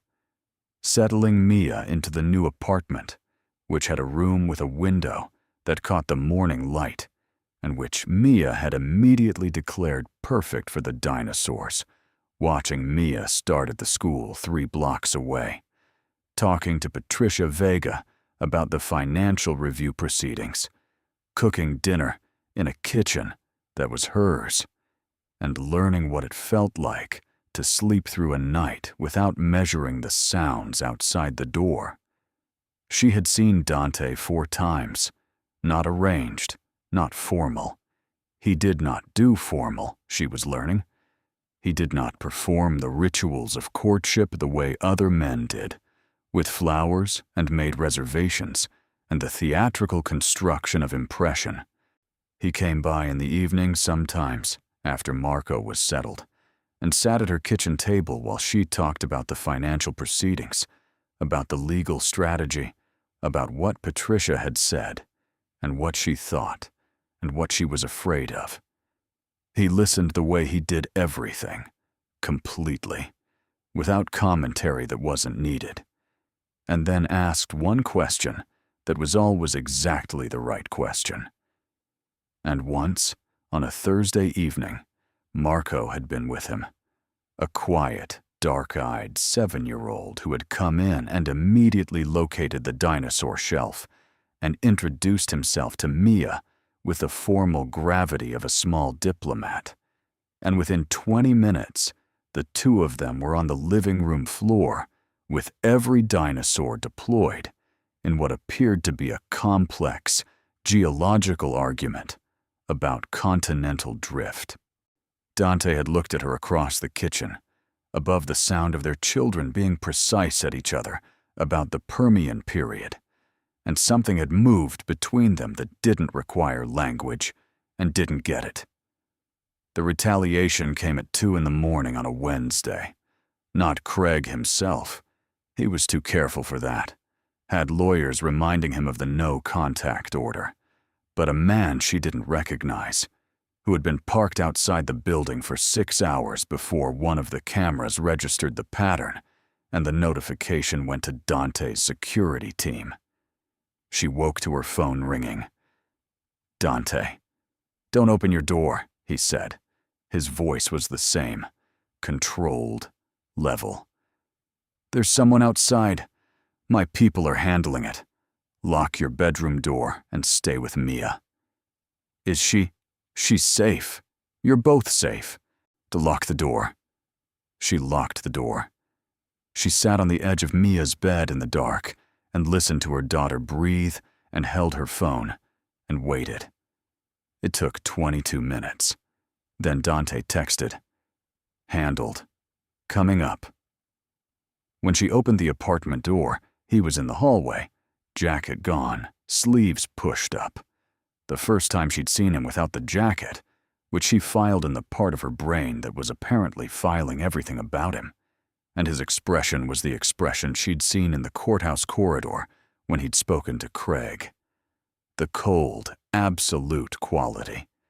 The thing that wasn't anger, because anger was reactive. And this was something different. Something decided in advance, and patient. "Who was he?" she asked. "Someone Craig pays for situations like this." Dante came inside. He closed the door, and he looked at her with the checking expression, the one she'd identified in the very first days. The looking for damage look that she'd initially found invasive and had gradually come to understand was something else. "Are you hurt?" "I was never in danger. I was in my bedroom." "Are you hurt?" She looked at him. "No." He nodded. He moved to the window and looked down at the street for a moment, hands in his pockets, and she could see him working through something. Not decisions about tactics. He'd already made those. But something else. Something in the jaw and the set of the shoulders and the quality of the stillness that was not its usual stillness, that had an edge in it. "Dante." She came and stood beside him at the window, not touching. Beside. "What are you going to do?" He turned to look at her. Close enough, in the dark of the apartment with the orange parking lot light coming through the window, that she could see everything in his face, that he was not performing for anyone else. The cold that was not cruelty. The control that was not emptiness. The specific exhaustion of someone who had been powerful for a long time and knew exactly what that power required of him. "What I do," he said quietly, "is make sure Craig Harmon understands that sending people to your building at 2 in the morning is the last decision he makes freely." She held his gaze. "What does that mean?" "It means I'm going to have a conversation with him tomorrow, in person, without lawyers." He held her gaze steadily. "And when that conversation is over, he will understand, in the way that men like Craig only understand things, when the alternative to understanding is worse than understanding, that you and Mia are not available to him as leverage or retaliation or anything else. That touching your life in any way, shape, or form is a line he will not cross again. He won't listen to a conversation. He'll listen to this one," she breathed, "and if he doesn't, he will. No hedge, no qualification. The absolute certainty of a man who had had many conversations of this kind and understood precisely what they cost and what they purchased." Sofia looked at him for a long moment. She thought about everything she knew about him, which was both a great deal and not nearly enough, which was the nature of knowing anyone, but which in his case had particular dimensions. She knew what he was. She had known from the third line of that article, had known when she walked into the courthouse anyway, had known when she said, "Show me the apartment," had known on the Thursday with the children on the floor. She had been building a clear-eyed accounting of it, the way she built clear-eyed accountings of most things, because the alternative was the kind of willful blindness that had kept her in Craig's apartment for 2 years past, when she had understood what it was. She was not blind. She was choosing. "Don't tell me what happens," she said. Dante looked at her. Something moved through his expression, recognition, and something quieter underneath it. Something that she thought might be the specific gratitude of someone who had been braced for a different answer. "All right," he said. No, she reached out. It was the first time she had reached for him, the first time the movement had gone in that direction, and she felt the significance of it as she did it. The small, enormous reversal of a woman who had spent 3 years contracting towards safety, choosing instead to extend, and put her hand over his, where it rested on the windowsill. His hand turned beneath hers and held it. That was all. He didn't move toward her. He held her hand in the dark by the window, and they stood in the apartment that was hers, above the parking lot that had gone quiet, while Mia slept in the room down the hall with the dinosaurs arranged in chronological order on the shelf. "Thank you," Sofia said quietly. "Not for tonight, though that was part of it. For all of it. For 9 minutes. For 8. For the way he'd crouched in the courthouse bathroom and asked a question instead of making a statement. For letting her decide. For Marco's solar system and Gerald the Rock, and a man who made pasta with the ridged kind because a 5-year-old was right about the sauce. "Don't thank me for this," he said. "This is not." He paused. "This is not a transaction. I need you to know that." "I know." "I'm going to keep needing you to know it, because what I am makes it complicated to prove."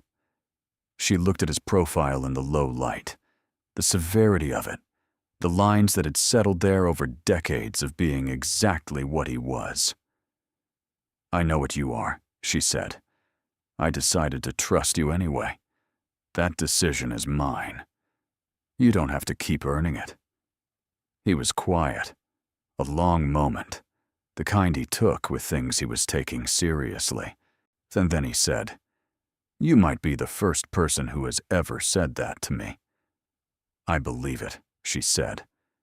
And then, because she was done being careful about this, because she had been careful for 3 years, and careful had kept her alive, but had not let her live. "I'm not afraid of you, Dante." He turned to look at her, fully. The way he looked at things he was looking at directly rather than around. "I know," he said. "You should be. A little. Probably." She didn't move her hand from his. "I'm not." The conversation with Craig happened the following afternoon. She never learned exactly what was said. She had asked not to know, and Dante honored it the way he honored everything, completely, without the partial disclosures that would have made the honoring feel like a technicality.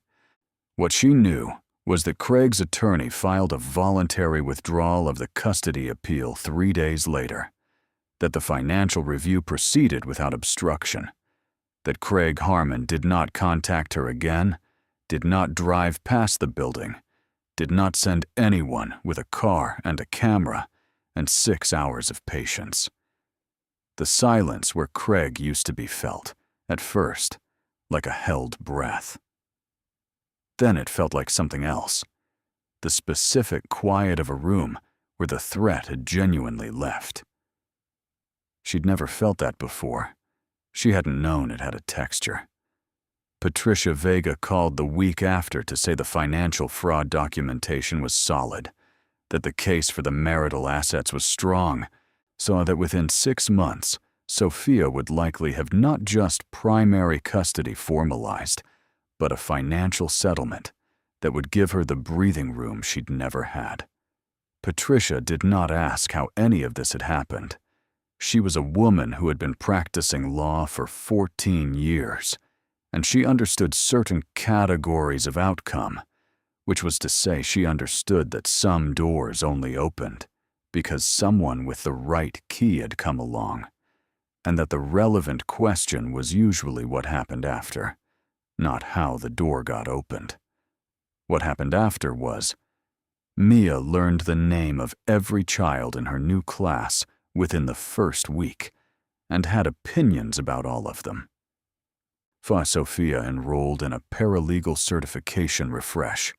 Her credentials had lapsed during the marriage, and sat at the kitchen table 3 nights a week with her books open and her coffee going cold, and the particular focused quality of someone reclaiming something that had always been theirs. She called Elena, who had been calling her for months in increasing panic, and told her as much of the truth as she could manage, which was more than she'd told anyone in 3 years. Elena cried. Sofia didn't. She had reorganized her crying to special occasions. Dante came on Thursdays. It had become Thursday, without either of them deciding Thursday. The way certain things become certain things, through repetition and preference, and the gradual acknowledgement that the pattern is not accidental. Marco came sometimes. When he came, for he and Mia conducted their geological arguments and occasionally agreed about things, which Mia indicated were worthy of note, by announcing Marco is right about this one with the magnanimity of someone generous with credit. One Thursday in December, when Mia was asleep and the apartment was quiet and the city outside the window had gone cold and lit with the particular winter light that turned everything to silver, Dante said, "I don't want to be careful about this anymore." Sofia looked at him across the kitchen table. "About what?" "About you." He held her gaze. "I've been careful, giving you room, making sure every decision was yours." He paused. "I don't want to be careful." She looked at him for a long moment. Then she stood up, and she crossed the small kitchen, and she stood in front of him, and she said, "Then don't." He stood, close enough that she had to look up to hold his gaze, close enough that she could feel the warmth of him in the cold December kitchen. His hand came up to her face, the bruised cheek, long healed now, the skin unmarked, and his thumb traced the line of her cheekbone with a care that was not delicacy, but something more precise than delicacy. The care of someone who knew what had happened there and was choosing a different kind of touch. She kissed him. She made that decision, and she made it clearly, with her whole self, the way she was learning to make decisions again, not from fear, not from gratitude, not from the complicated transaction of need and obligation that had defined the last 3 years. From wanting. Simply, clearly, from wanting. He kissed her back with his hands in her hair, and the December cold at the window, and Mia sleeping down the hall, and it felt nothing like anything that had come before it, and exactly like what it was. The financial settlement was finalized in March. Primary custody of Mia went to Sofia, formalized and complete, with Craig's visitation subject to supervision and his access to shared finances permanently restructured. Patricia Vega called to deliver the news, and Sofia could hear in her voice the specific satisfaction of someone who had spent a career fighting uphill and had, this time, reached the top. That evening, Sofia stood in Mia's doorway and watched her daughter arrange the dinosaurs for what appeared to be a reenactment of some event Mia had decided was historically significant. Mia had added 3 new ones, a gift from Marco, who had researched which species were missing from the collection and acquired them with the seriousness of a procurement officer. They were integrated now, in their chronological places, the gaps filled. "Mama," Mia said without looking up, "is Dante coming Thursday?" "Yes." "Is Marco coming?" "I think so." "Good." She placed the last dinosaur with precision. "Marco is right about continental drift. I've been thinking about it, and he's right." Sofia leaned against the doorframe. "That's very generous of you." "It's not generous. It's accurate." Mia looked up. She had the direct gaze she'd always had, the one that looked at things the way they were. "Mama, is Dante going to stay?" Sofia looked at her daughter. 5 years old, and asking the question that Sofia had been circling for months, the one she'd been approaching from angles, the one she knew the answer to and was still finding the courage to say out loud. Because saying it out loud meant trusting it, and trusting things had been the project of the last year, the slow reconstruction of a capacity she'd thought Craig had taken from her permanently, building it back piece by piece through the choices she'd made freely, through the decisions that had been hers. "I think he is," she said. Mia nodded. She turned back to the dinosaurs. "Gerald was Dante's idea," she announced. "Marco named the new ankylosaur Gerald. I think he got it from somewhere." Sofia breathed. "I think so too," she said. Here is what Sofia Reyes learned in the year that began with a wrong number dialed from a courthouse bathroom at 10:23 in the morning on a November Monday. That survival and living are not the same thing, and the distance between them is exactly the width of one decision. That asking for help is not weakness. It is the specific courage of a person who has been hurt badly enough to know they cannot do everything alone, and has chosen, against every instinct, to believe that not everyone will use that knowledge against them. She learned that her daughter, who was 5 when the year began, and 6 when it ended, and who would grow up knowing the difference between a pterodactyl and a pterosaur, and that the Apatosaurus deserves its correct name, is the bravest person she has ever known, not because she is fearless, but because she is 5 years old and already understands that the people you love are worth the risk of loving them. She learned that a man can be many things at once, can be the thing the world fears and the thing that makes pasta with the ridged kind, can operate in darkness and still choose, in the specific moments that define a person's character, to use that darkness for protection rather than power. That real protection looks like a man who stands at the bottom of front steps and says nothing while a mother holds her daughter. That it looks like a lease in your name and a question asked instead of a statement made, and 9 minutes on a Monday when someone needed someone to come. She learned that she had always been stronger than Craig told her she was. She had known this, somewhere deep and irreducible, through all of it, had held the knowledge like a coal under the ash of everything he did to her, the specific, stubborn heat of a woman who refused, even in her most invisible moments, to fully disappear. The year did not make her strong. It gave her the room to be what she had always been. Craig Harmon is not a part of her life. He is not a part of Mia's life. The specific machinery of his power, the judge, the lawyers, the long reach of family money into institutional spaces, turned out to be only powerful in the absence of something more powerful. He's managing his own consequences now, in the way that men who have spent their lives above consequences often manage them badly. Sofia does not spend time thinking about this. She has better things to think about. There is a man who comes on Thursdays. There is a boy who is right about continental drift. There is an apartment that is hers, a kitchen table where she studies 3 nights a week, a shelf of dinosaurs in chronological order with one named Gerald.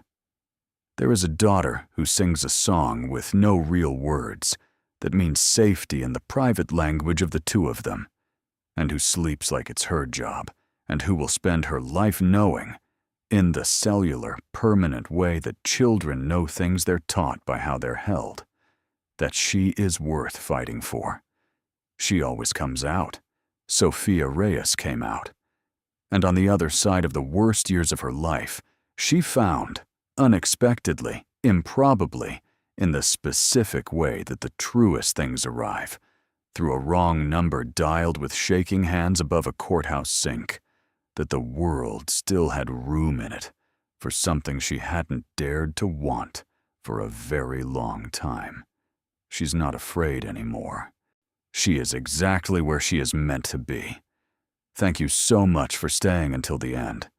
If this story stayed with you, the videos on your screen right now were made for you. I think you'll love them. Subscribe if you haven't already, and I'll see you in the next one.